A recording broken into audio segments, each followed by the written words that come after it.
يسألونك ماذا أحل لهم قل أحل لكم الطيبات وما علمتم من الجوارح مكلبين تعلمونهن مما علمكم الله فكلوا مما أمسكنا عليكم واذكروا اسم الله عليه واتقوا الله إن الله سريع الحساب. يسألونك یہ آپ سے پوچھتے ہیں ماذا أحل لهم کہ کیا چیز ان کے لیے حلال کی گئی ہے. قل کہہ دیجئے أحل لكم الطيبات حلال کیا گیا ہے تمہارے لیے پاکیزہ چیزوں کو. وما علمتم اور وہ چیز بھی تمہارے لیے حلال کی گئی ہے. علمتم من الجوارح وہ شکار بھی تمہارے لیے حلال ہے. علمتم جو تم نے سکھایا ہو جن کو تم نے من الجوارح شکاری جانوروں میں سے مکلبین اور ان کو تربیت دے کر تم نے چھوڑا ہو. تو تعلمونہن اور تم انہیں سکھاؤ وہ کچھ مما علمکم اللہ جو اللہ تعالیٰ نے آپ کو سکھایا ہے. فَكُلُوا مِمَّا أَمْسَكْنَا عَلَيْكُمْ تو کھاؤ اس شکار میں سے جو تمہارے لیے پکڑ کر لایا گیا ہو تمہارے لیے حفاظت کر کے اس نے لائی ہو. وَاذْكُرُوا اسْمَ اللَّهِ عَلَيْهِ اور اس پر اللہ تبارک و تعالیٰ کا نام ذکر کر دیا کرو. وَاتَّقُوا اللَّهَ اور اللہ تعالیٰ سے ڈرتے رہو. إِنَّ اللَّهَ سَرِيعُ الْحِسَابِ بے شک اللہ تبارک و تعالیٰ جلد حساب لینے والا ہے. اس آیت کریمہ میں شکار کے احکام ذکر کیے گئے ہیں. کل ان جانوروں کا ذکر کیا گیا تھا جو مردار ہے، خون ہے، خنزیر کا گوشت ہے اور جن پر اللہ تبارک و تعالیٰ کے علاوہ کسی اور کا نام لیا گیا ہو ان جانوروں کے حرام ہونے کا ذکر کیا گیا. اسی طرح جو جانور از خود چوٹ لگنے سے مر جاتے ہیں یا کسی اور وجہ سے مر جاتے ہیں لیکن ان کو ذبح نہ کیا جا سکے، جو جائز اور حلال جانور ہیں لیکن کبھی موت مر جائیں، چوٹ لگنے سے مر جائیں، وہ حرام ہیں. اور اسی طرح جو کسی بت کے آستانے پہ جن جانوروں کو ذبح کیا جاتا ہے یہ تفصیل کل کی آیت میں آ چکی ہے. اب یہاں نبی اکرم صلی اللہ علیہ وسلم سے بعض صحابہ کرام نے جن کا ذکر حدیث میں آتا ہے کہ حضرت عدی بن حاتم رضی اللہ عنہ اور حضرت زید رضی اللہ عنہ جو بالعموم شکار کرتے تھے، باز کے ذریعے شکار کرتے تھے، کتے کے ذریعے شکار کرتے تھے، تو انہوں نے نبی اکرم صلی اللہ علیہ وسلم سے پوچھا کہ اللہ کے رسول ہم اپنا کتا چھوڑتے ہیں تو شکار کرتے ہیں، تو اگر یہ شکاری جانور جو ہے اس کے ذریعے جو شکار کیا جاتا ہے تو آیا یہ ہمارے لیے اس کا کھانا حلال ہے یا حرام ہے. یسألونک یہ آپ سے پوچھتے ہیں ماذا أحل لهم ان میں سے کیا چیز ان کے لیے حلال ہے اور کیا چیز ان کے لیے حرام ہے. تو یہاں بھی حلال اور حرام کا ضابطہ پوچھنا چاہتے ہیں شکاری جانوروں کے بارے میں. اللہ تبارک و تعالیٰ نے ایک عام ضابطہ ذکر کر دیا. قل أحل لكم الطيبات کہہ دیجئے کہ تمہارے لیے ہر طیب چیز، پاک چیز جو ہے اس کو حلال کر دیا گیا ہے. یہاں ضابطہ ذکر کر دیا گیا اور جو دوسری جگہ اس میں لفظ حلال کا ذکر بھی کیا گیا. یا ایھا الناس کلوا مما فی الارض حلالا طیبا، دو لفظ اکٹھے ذکر کیے. اے لوگوں ان چیزوں کو کھاؤ جو حلال بھی ہوں اور طیب بھی ہوں. تو یہ دو چیزیں جو حلال بھی ہوں اور طیب بھی ہوں، جبکہ ہر طیب چیز جو ہے وہ حلال نہیں ہوتی ہے.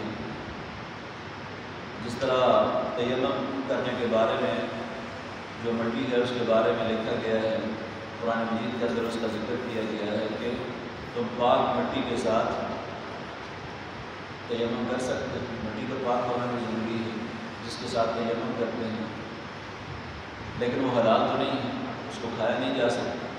تو ہر پاک چیز کھائی نہیں جاتی ہے، تو پاک چیز کے ساتھ اس کا حلال ہونا بھی شرط ہے، یہ ضابطہ ہے۔ اور حلال اور حرام کے ضابطے اللہ تعالیٰ نے خود قرآن مجید کے اندر بیان کر دیے، نبی اکرم صلی اللہ علیہ وسلم نے بعض تفصیلات بیان کر دی جن کی وضاحت میں پہلے کر چکا ہوں کہ نبی صلی اللہ علیہ وسلم نے فرمایا کہ ہر داڑھ سے شکار کرنے والا جو درندہ ہے وہ حرام ہے، اور وجہ سے شکار کرنے والے پرندے جو ہیں یہ سارے کے سارے حرام ہیں، تو ان کے لیے ضابطہ بیان کر دیا۔ اسی طرح قرآن میں بعض چیزوں کا نام لے کر ذکر کر دیا، قد فصل لکم ما حرم علیکم، کہ اللہ تعالیٰ نے تمہارے لیے ان جانوروں کی تفصیل بیان کر دی ہے جو تمہارے لیے حرام ہے۔ یہاں بڑی اہم بات یہ ہے کہ اللہ تعالیٰ نے حلال چیزوں کی فہرست نہیں دی ہے بلکہ حرام چیزوں کی فہرست دے دی ہے۔ یہ اللہ تعالیٰ کی بہت بڑی رحمت ہے اور اس کا عظیم احسان ہے کہ اس نے بہت وسیع کھلا میدان ہمارے لیے چھوڑ دیا ہے۔ دین اسلام کے اندر یہ بہت بڑی ہمارے لیے اللہ تبارک و تعالیٰ کی رحمت ہے کہ محدود سی ایک فہرست دے دی گئی کہ یہ چیز تمہارے لیے میٹھا ہے، یہ حرام ہے، یہ خنزیر تمہارے لیے حرام ہے، یہ دم بہنے والا خون جو ہے تمہارے لیے حرام ہے، اور اس طرح کے درندے جو داڑھوں سے شکار کرتے ہیں وہ حرام ہیں، پنجوں سے شکار کرنے والے یہ حرام ہیں۔ اب یہ ایک فہرست یا اس کے لیے ضابطے بیان کر کے باقی کہا کہ باقی ہر چیز حلال ہے اور حرام ہونے کے لیے دلیل چاہیے، حلال ہونے کے لیے دلیل کی ضرورت نہیں ہے۔ اگر جب ہم کسی جانور کے بارے میں، شکاری جانور ہے یا کوئی چیز ہے جس کے حلال اور حرام ہونے کی بات آتی ہے تو اس میں حرام ہونے کی دلیل تلاش کرتے ہیں کہ قرآن میں اس کے حرام ہونے کی دلیل کہاں پہ ہے یا حدیث میں کہاں پہ ہے یا اس ضابطے کے تحت یہ کہاں پہ حرام ہونے کے تحت آتے ہیں۔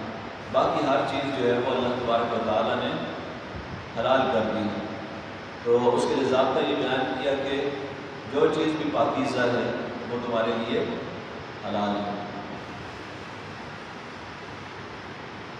وَأُحِلَّ لَكُمُ الطَّيِّبَاتُ، کہہ دیجئے کہ تمہارے لیے پاکیزہ تمام اشیاء کو اللہ تبارک و تعالیٰ نے حلال کر دیا ہے۔ وَمَا عَلَّمْتُم مِّنَ الْجَوَارِحِ، اور وہ بھی عَلَّمْتُم جو تم نے سکھایا ہو، مِنَ الْجَوَارِحِ وہ شکار بھی تمہارے لیے حلال ہے۔ عَلَّمْتُم مِّنَ الْجَوَارِحِ جن شکاری جانوروں کو تم نے سکھایا ہو ان کا کیا وہ شکار بھی تمہارے لیے حلال ہے۔ اب جوارح شکاری جانور کو کہا جاتا ہے، یہ درندے بھی ہو سکتے ہیں، پرندے بھی ہو سکتے ہیں۔ درندوں میں سے جس طرح کتا ہے، چیتا ہے، ان کو تعلیم دی جا سکتی ہے، تربیت دی جا سکتی ہے، ٹرین کیا جا سکتا ہے ان کو، اور ان کی تربیت کا مطلب یہ ہوتا ہے کہ مثلاً کتا جو ہے اگر اس کو تربیت دے دی جائے تو اس کی علامت یہ ہوتی ہے کہ اگر وہ شکار کے لیے خود چھوڑے تو اس وقت جائے، آج خود شکار کر کے نہیں لائے گا۔ جس وقت اس کا مالک اس کو خود چھوڑے گا، شکار کے لیے اشارہ کرے گا، وہ شکار کے لیے جائے گا، روک دے گا، رک جائے گا، اور شکار کر کے لائے گا تو خود نہیں کھائے گا بلکہ وہ پوری حفاظت سے اس کو لے کر آئے گا اور مالک اس کو کر دے گا اس کو۔ یہ اس بات کی نشانی ہے، علامت ہے کہ یہ تربیت یافتہ اور تعلیم یافتہ ہوتا ہے۔ اسی طریقے سے جو پرندے ہیں، جس طریقے سے باز ہے، شاہین ہے، شترے ہیں، یہ ان کو تعلیم دی جا سکتی ہے، ان کو ٹرین کیا جا سکتا ہے، ان کو بھی جس وقت اشارہ کیا جائے تو یہ جاتے ہیں۔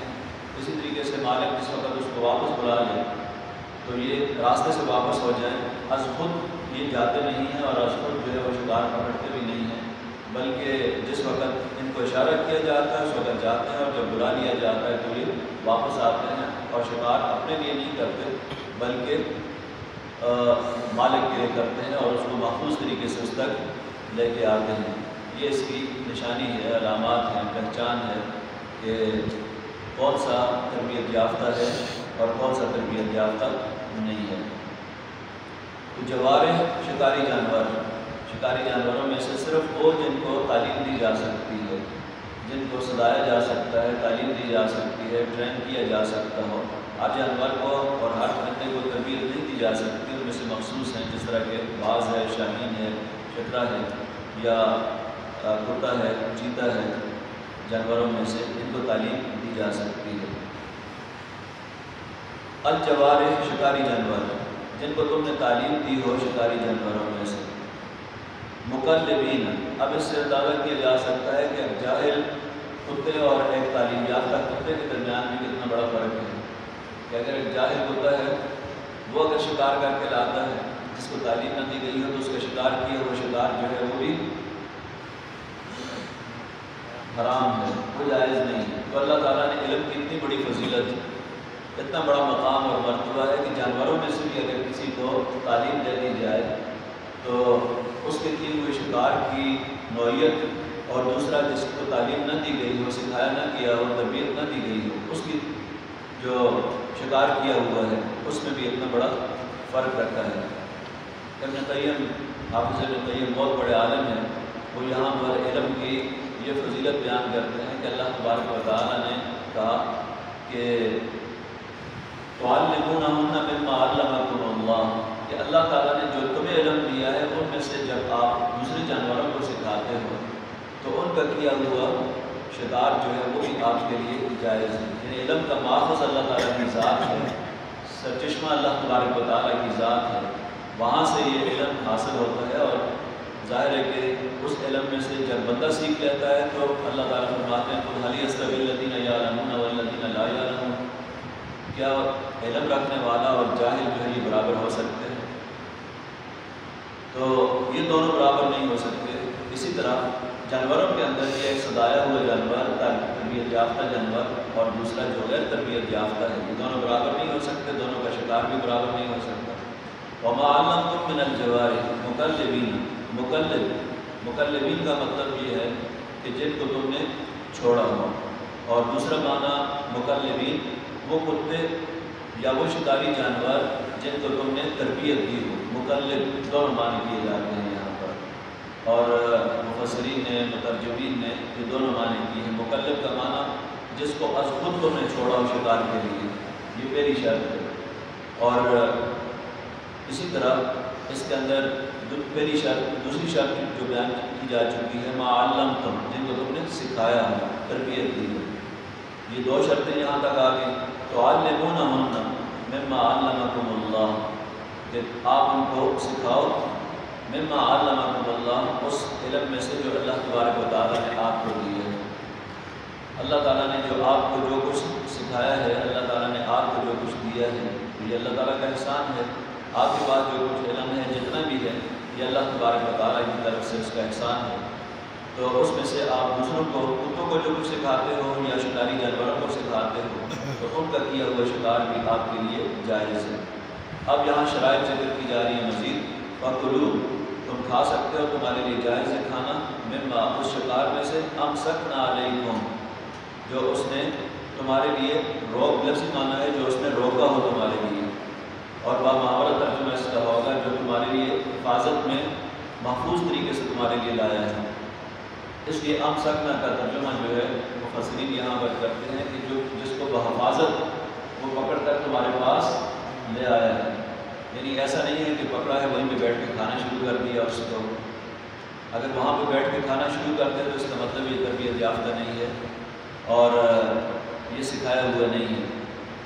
تو بحفاظت لانا، وَاذْكُرُوا اسْمَ اللَّهِ عَلَيْهِ، اور چوتھی شرط یہاں پر یہ ذکر کی گئی ہے کہ اس پر اللہ تبارک و تعالیٰ کا نام لے کر تم نے اس کو چھوڑا۔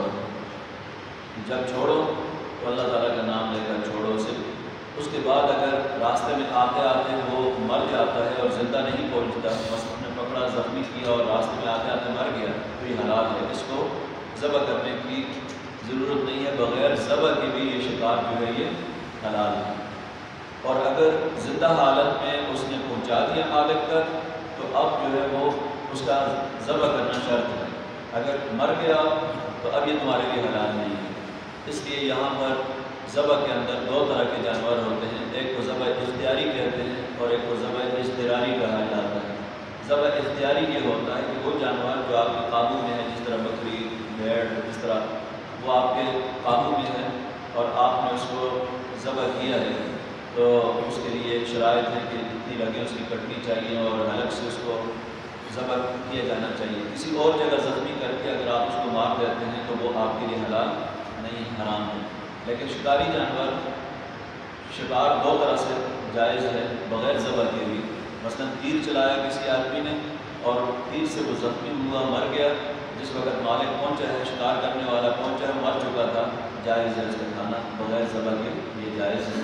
اسی طریقے سے شکاری پرندے نے یا کتے نے اس کو پکڑا، اتنا زخمی کر دیا کہ آتے آتے وہ مر گیا، تو اس کا کھانا جائز ہے، یہ بھی حلال ہے بغیر ذبح کے، یہ جائز ہے۔